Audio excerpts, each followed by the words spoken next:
Hey, I'm Marina. I quit my job in the pandemic to travel the world. So this podcast is a mixture of my inner thoughts as a solo female traveler and interviews I have with inspiring people I meet on the road. Hello and happy welcome back to the On the Roadcast. I'm sorry for my voice. I was a bit sick the last few days. But now I'm in the middle of nature, like at the river. I saw some fish. The weather is amazing. We have like 20 degrees and it's like the 30th of December. It's like unbelievable. But I'm sitting here on my own, and the last weeks or like last month, but yeah, especially the last few weeks were really intense for me in terms of inner growth, like fighting my inner demons and shadow work. So that's why shadow work is a topic I want to talk about today, because I feel like a lot of people are not even aware of it, don't even know it. And yeah, I feel like it was such a game changer for me. I want to share. So in this episode, I'm going to share with you first what shadow work is, and where it comes from, what you can do when you want to do it, how I did it, and so on. It probably could be a bit of a longer episode because I'm gonna actually lead you a bit through my shadow work journey as well. So grab yourself your favorite beverage and let's go. So first, let's start about what shadow work actually is. Shadow work is basically to get in touch with the parts of yourself that you've repressed. Or I like to explain it in a way that's more like when you were a child, in your teenage years, or even in your adulthood sometimes. There are parts of yourself you feel or felt like are not lovable, are bad, like however you want to call it, and you start to push them away. Like you just try to push them away. Let's keep it like that. So for example, when you were a kid and you were really loud as a kid, and so your parents always told you to shut down and keep your voice down and like act according to the rules and whatsoever. So as a kid, the most important thing is the love of your parents. So if your parents make you feel less loved because of a certain thing in your character or in your behavior, you want to get rid of it so your parents will love you again. So you push it away. And as a lot of things, just if we try to push something away, doesn't mean they disappear, especially if it's part of ourselves. So if we push those parts away, it's basically like you would, lock a little kid into a room and take away his favorite toy. What does this kid do? It will cry probably for a long time. It will feel super bad. And sometimes it will start crying really loud, or like as kids, when you take something away from them, throw themselves on the floor, cry really loud and just want attention no matter how. And this is how the shadows work then, because yes, you push those parts away, but they want attention, they want to be reintegrated, they want to be seen. So there could be parts that trigger you, and then it comes out in a really uncontrolled way. So this is why, for example, people could get really violent just by one person saying something that seems so unnecessary, but some people get triggered so hard they completely get like aggressive from it. Or a couple is fighting about like a really minor thing just because one of them feels really like triggered by the other person, because they didn't trigger the person, they triggered the shadow actually. And this actually doesn't mean that only children with bad parents or whatever experience shadows in their life. No, it's actually everybody has them. Some have bigger ones, some have smaller ones, but it's not just about the things you feel are bad, but it's sometimes also maybe your parents appreciated other parts of yourself way more.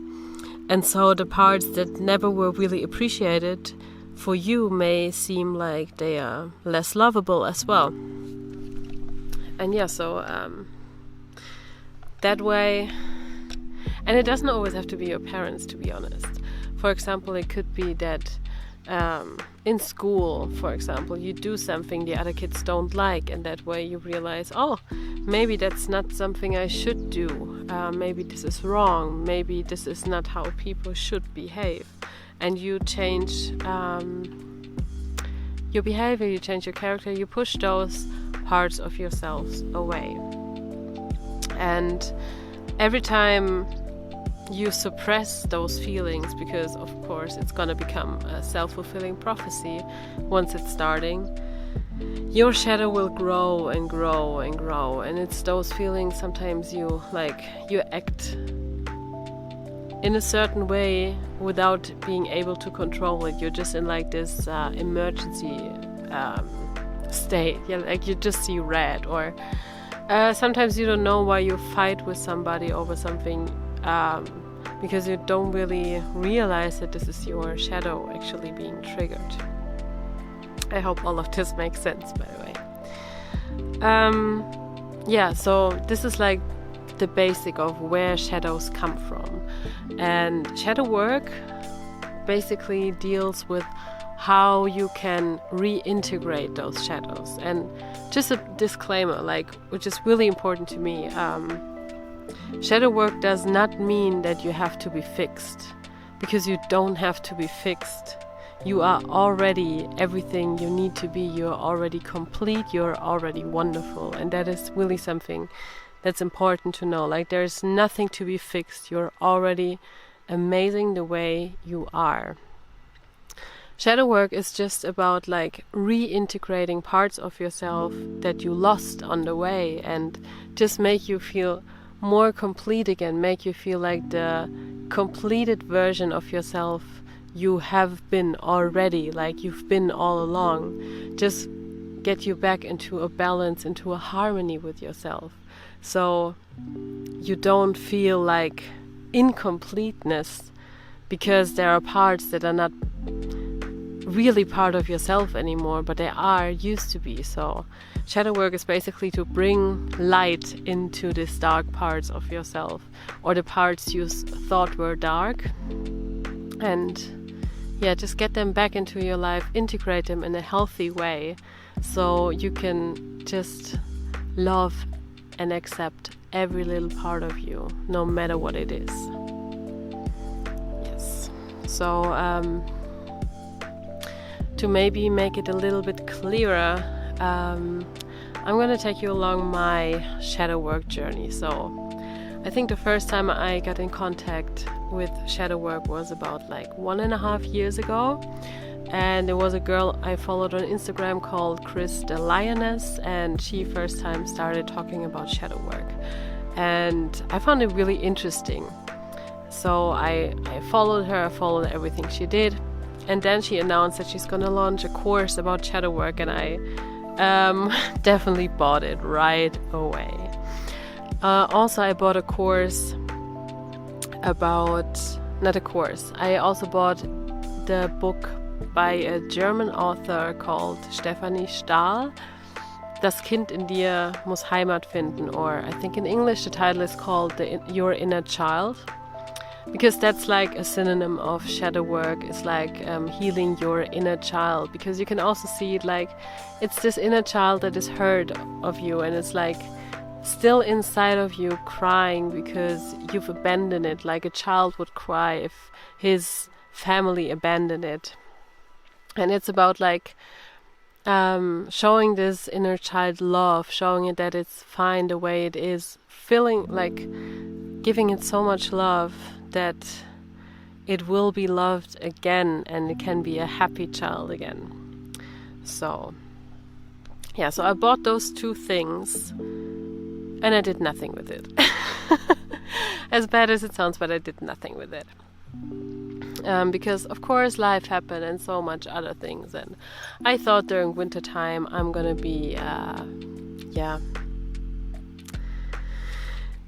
doing a lot of things with myself. Like, I thought in wintertime I'm gonna deal with myself, I'm gonna fully dive into it and all that. But somehow, even though it was COVID and I had more time, I didn't have more time, obviously. Because what I learned now is you have to make time for yourself. You have to make time for shadow work especially. So I pushed it away. And time went by, I started this trip, like I went to Portugal, I started this trip and all of that. And it was amazing, always. But I always knew, and it's one of the reasons I started this trip, that I want to like spend time with myself, want to explore myself, want to dive deeper into my personal development, inner growth and all that. And also do shadow work, which is one of the reasons I wanted to go to like Bali or Thailand, because I know that there are like a lot of those spiritual people that could help you get down to the core. But as we all know, it didn't happen. I'm not in Bali. So yeah, one of the first things, like, and the thing is, I recognize my triggers a lot. Like, I have a lot of triggers where I notice that there are shadows, there are dark demons inside of me I need to deal with, but I didn't have the time or didn't want to make the time. Then I came to Egypt, and I already uploaded a whole episode about how Egypt changed me, and I can really recommend listening to it because it reveals a lot. But so basically one of the biggest things I realized there was, or let's say somebody kindly pushed me really hard into this direction to realize it, is that I suppressed my feelings completely, which means that I like always had to be strong. Like, maybe getting a bit personal here, but like my parents got divorced when I was 5 years old, and I always had to be strong. I had to be strong for my mom because I was an only child and she had to deal with everything herself, so I had to be strong and independent, but in a young age. I had to be strong for my dad, who was never really showing emotions in any way, so I had to stand up in front of him, like, just to be strong against him. And but what I haven't noticed until Egypt was just that I did not just skip like being weak, being emotional, being sensitive or whatever, but I skipped just all the emotions. Like, of course I still felt sad sometimes, but I would only cry when I was completely alone and nobody was there. But I also was never really happy, like fully, deeply happy, until I was in Egypt, because there, as I said, listen to this episode, but there, let's say my emotions were wide open and I felt it all completely. And that was amazing. When I came back home from Egypt, because I couldn't bring my drone to Egypt, so I had to fly back home, I felt like my old me and my new me were colliding. They were fighting like crazy with each other. Because back home, I was in my old environment, I couldn't handle it. I couldn't be emotional there as I was before. I couldn't be happy. I couldn't be like as open as I was before in Egypt.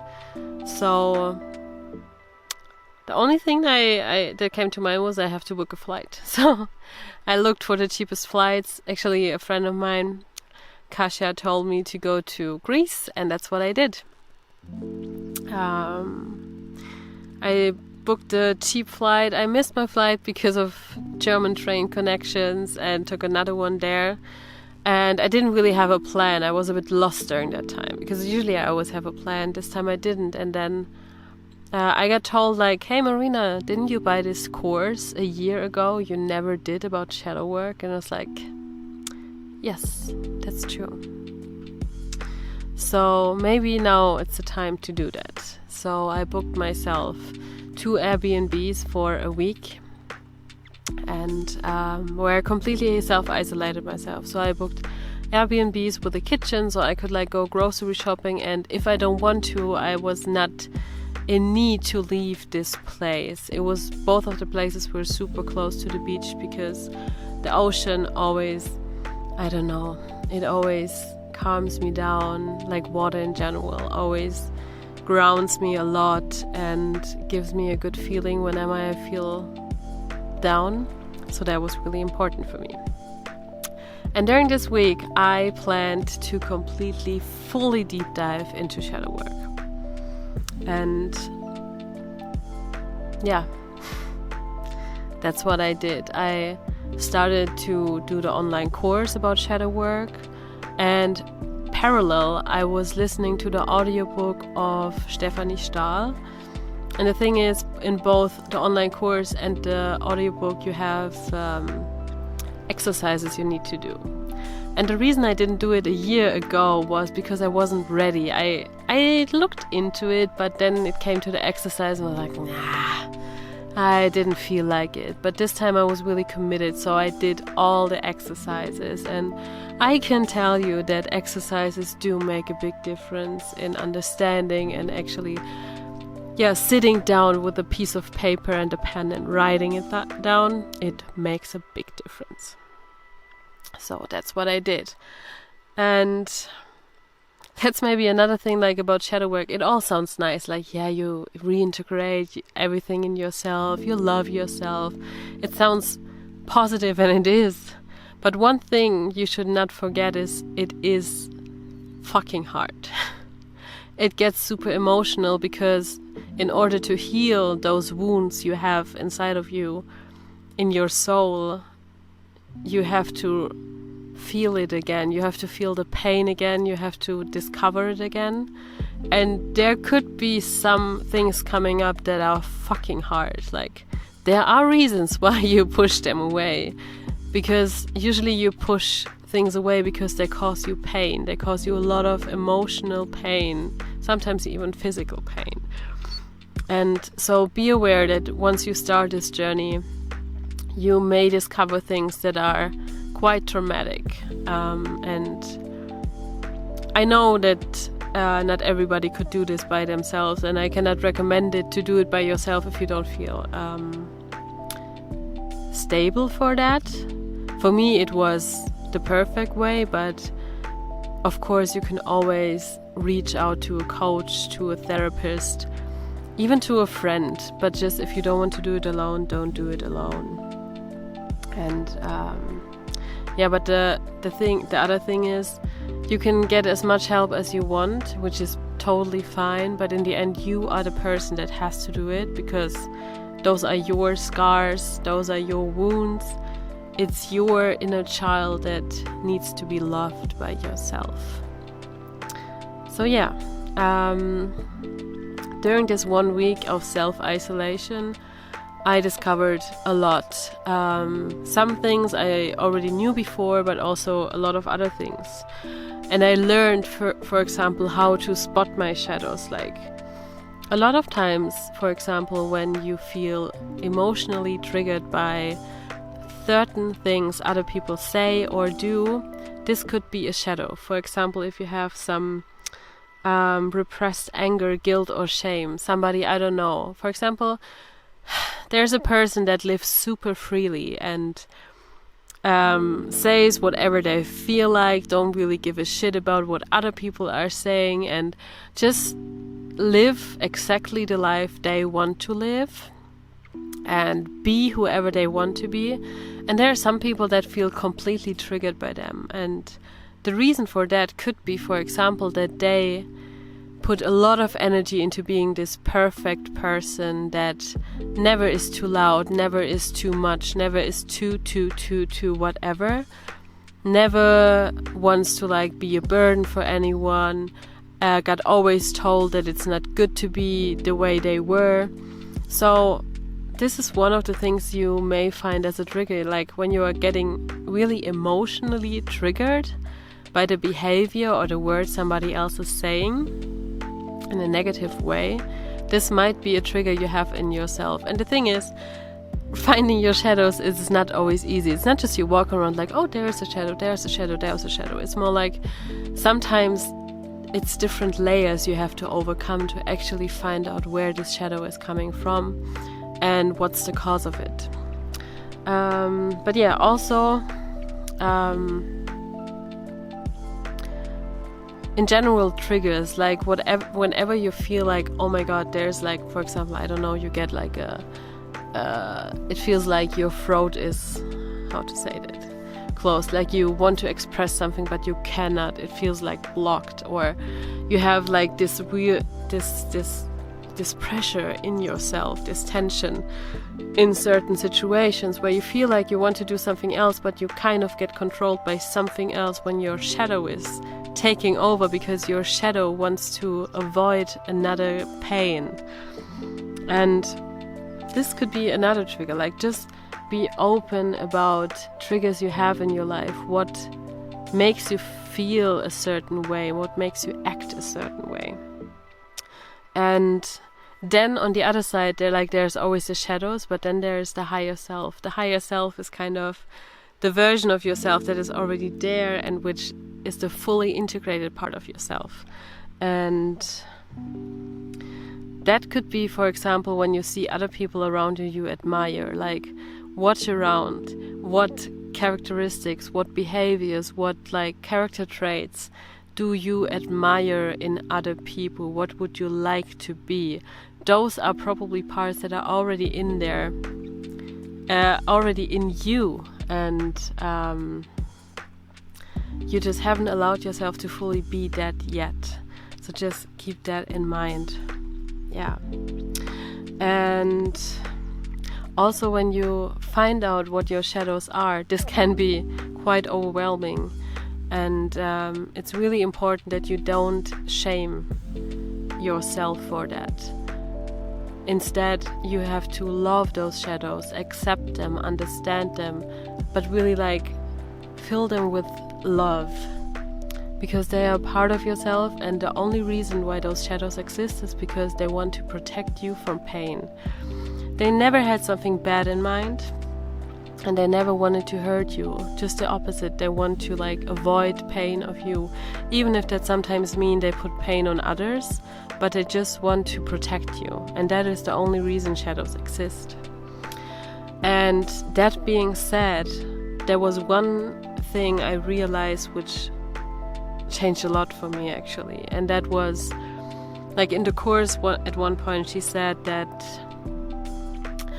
all the coping mechanisms you have, for example, I don't know, it could be eating, it could be scrolling social media, binge watching, or even drug and alcohol abuse, whatever it is, all those coping mechanisms are just there to protect you from pain. So whatever you think is a bad characteristic of yourself, what you do, what is not good about you, what you think make you a bad person, is just a coping mechanism to avoid pain. And it's just there to protect you from pain, because you were never born as a bad person. And so if there are no shadows that cause pain and you need to be protected, or if there are never anything that needs to be protected from pain, then there are no coping mechanism needed. And that way, if you heal those wounds in yourself, you reintegrate them, there's nothing you have to cope about. And that way, there's no reason for those bad behaviors in the first place. And so you are not a bad person. It's just the way you deal with the pain that was caused to you once. And that changed a lot for me, because for the longest time I always felt like I was deep inside a really bad person, maybe, and I had to do a lot to like make other people around me feel happy, so they never discovered that there could be like dark sides. And that changed a lot for me, like when I heard that. Yeah, so after this 1 week I had a lot of clarity. I also knew that this was just the beginning, because I worked through the whole course and had, in the end, there were a lot of journal prompts in there. So in the end I had like yeah. So after working through this course I had like a lot of journal prompts. So in the end I have now like a full book of what are my shadows, what is my higher self and all that. And also with the help of the book I was reading, like identifying my shadow and my sun child, and also identify causes and like limiting beliefs and all that, because all of this stuff goes into it as well. So yeah, now I have kind of like a to-do list or a recipe book or however you want to call it I can work with now. But in the end, I still have to do the work.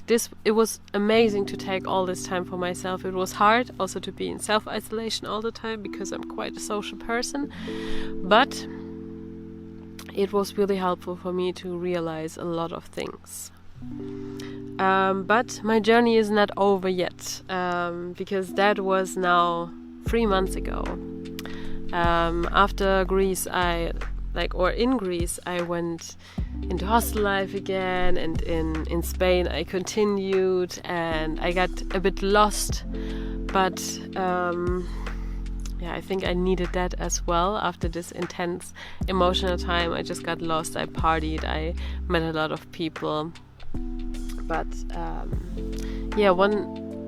once I came to Granada, I realized that this is a place I want to stay for a bit longer and maybe deal with myself again, because I realized that this place has quite a lot of magic in it, in a way. Like, it made me feel a lot just the day I arrived. Like, the first day I walked up here on a hill, I immediately almost cried because it was beautiful. Then I made this video on my YouTube channel about everything changes, because I just couldn't continue the way I traveled. I put a lot of pressure on myself, and I realized that this is not good for me. So what I did then was, I wasn't really actively in the beginning when it comes to that, but I met someone really special here who is completely into this personal development, analysis, all that, and those kind of persons that just always ask the right questions, that actually do ask questions, because that's one thing I noticed. Like, a lot of people never ask you deeply about your inner demons, about your fears, all that stuff, because most people are afraid of the answer. And so now I found somebody who actually does ask those questions, which was wow. And you have no idea, it triggered me so hard. Also, he is like one of the most open-minded and like, I don't know, people ever. So he actually triggered me all the time we were talking. I enjoyed talking, but I was triggered constantly because there were so many things I wished to have, I wished to be, that I couldn't, and then I realized that those might be shadows again. And that helped me a lot to discover a lot of things, to actually deal with them and not just suppress them, walk away, don't give a fuck about like what the people are thinking, just pretend to be strong. But actually I started to communicate my weaknesses, to communicate my thoughts, my inner thoughts, my deeper thoughts, even if I didn't like them. I also started to spend a lot more time with myself, spend a lot of time in nature, and then, slowly I discovered a lot more. And I realized that all of this doesn't have to be so serious. Like, now I see it more like a game. It's a game where I walk around with a flashlight in a dark room, and I can like light everything up and be more excited and curious than anxious and afraid of what I'm gonna find. Because I feel like I can always solve it if I actually look at it and not just talk about, oh my god, yeah, I have those shadows, but I actually have to work on them, go deeper, feel the emotions. Because also, if we fully feel the emotions, they can run through our system and go out. But if we suppress them, they are stuck in our system, and it's not good if something gets stuck. And so this is also what I learned. And then I had a big moment the other day. Was Christmas. I called my parents, both of them, and I realized in those 10 minutes that there were reasons, for example, why I'm not spending Christmas home. And it hit me hard, and I tried to suppress it because I want to be in a good mood for Christmas. And then I got a hug from my friend all of a sudden, and then it just flew. All the emotions flew, and I danced it out, actually, until a point where I almost collapsed, which was really hard for me, but it felt so liberating. And there's just a butterfly next to me landed. Oh my god, it's so beautiful. And so I fully felt it. I dig deeper, and now I plan to actually write down everything that comes down to my parents, because I feel like parents are most of the time the biggest issues all of us have, because those are the people that had the most impact on us. So that was my shadow work journey. I really hope you enjoyed this episode and this getting a bit more personal. If you have any questions when it comes to shadow work, please feel free to contact me on my Instagram. And I can only encourage you to start your journey yourself, because for me it was the most liberating, freeing, loving journey I've had so far. It changed me in a lot of ways. It made me a lot more happier, and I gotta say, a lot more in peace with myself. I think I've never been that much in peace as I right now with I'm okay the way I am, and I find more and more parts of myself I can love and accept. And even though I'm not perfect, probably not in any way, I learned to accept that and just love myself and be happy with that. And even if there's nobody else, I'm my own kind of supporter and cheerleader, which is amazing. So I can be on my own, but I at the same time accept to be loved by other people as well, because I can love myself, and that's beautiful. So I hope you have a most beautiful day, and love yourself a little bit today and tomorrow, and love the people around you, and spread love whenever you can. Bye. Thanks for taking time to listen to the On the Roadcast. If you like this episode, you would warm my heart with a nice review on iTunes, a comment on YouTube, or a private message on Instagram. And of course, you make me super happy if you share my podcast, as it helps other listeners finding my show and hopefully to inspire them to travel the world.